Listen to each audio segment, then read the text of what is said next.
What up YouTube? Time to do some more work on the Project Tight Squeeze. As you can see, I owe you guys a few updates. My apologies, it's been mayhem around here. Getting ready to go to Thailand in like 3 days. Start filming season 4. Lots of cool stuff coming, looking forward to that. And, just moved my office out the way, my mobile mud office, which really needs a clean. Took it out the other day and we had some good times.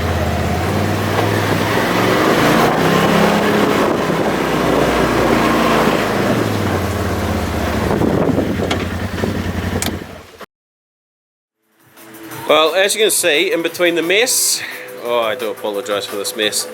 I can't wait to get this thing rolling, because then I can clean everything out and make life so much easier.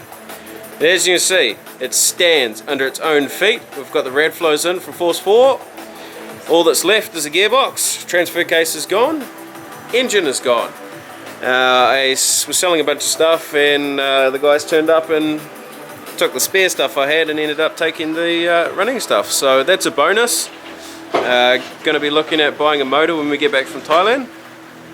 I still haven't found one yet. Keep missing the ones on Trade Me. But yeah, so I'm going to get stuck in today. Basically we've made up these shock mounts.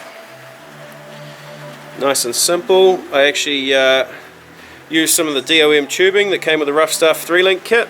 And I used some of the Ruffstuff gussets, cut them down, and I used some of the Ruffstuff weld washers on the edges just to give it a bit more beef in there. And I think they've come out alright. Not the most decorative piece ever, but they're going to do the job. They're on there, and the rad flows are in, so I'm very, very happy with that. Yeah, so basically I've just got to reassemble the rear axle now. I'm going to put that back together.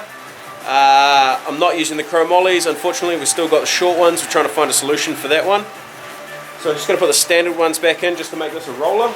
And then I've got to make plates for the side of the chassis. I've got to make rear shock hoops, and then it's ready to roll out the garage. And we can flex it up. Hopefully nothing binds. And if nothing binds, we can weld everything up. But basically I've tested the front out and it seems to be good as gold. So I'm pretty stoked with that. Just hoping it's going to stay like that once we get the rear done and give it a proper flex up.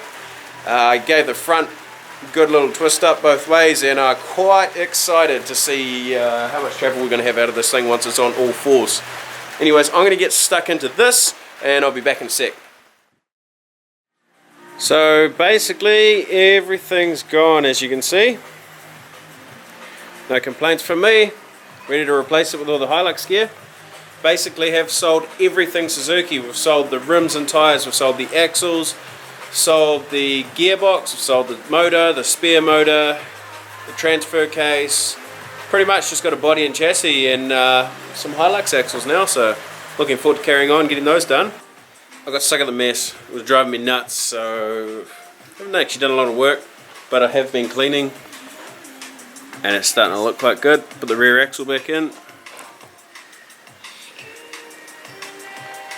And yeah, just getting everything ready to start chopping. Starting to look like a rolling chassis, almost. Axles are done. I put the new bearings in the axle. Over here, this one I think it was. Put the new bearing in there because it was absolutely buggered.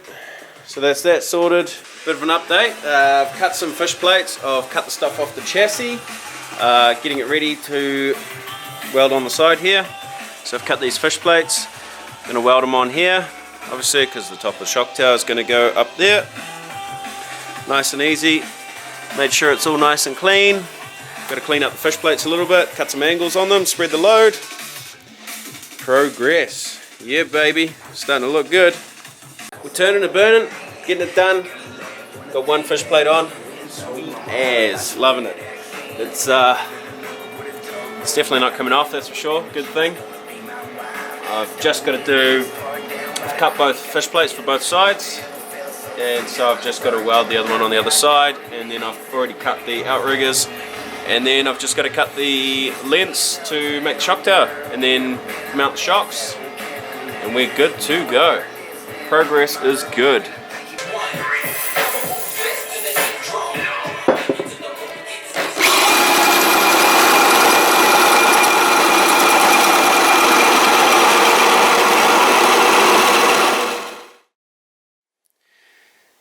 unfortunately,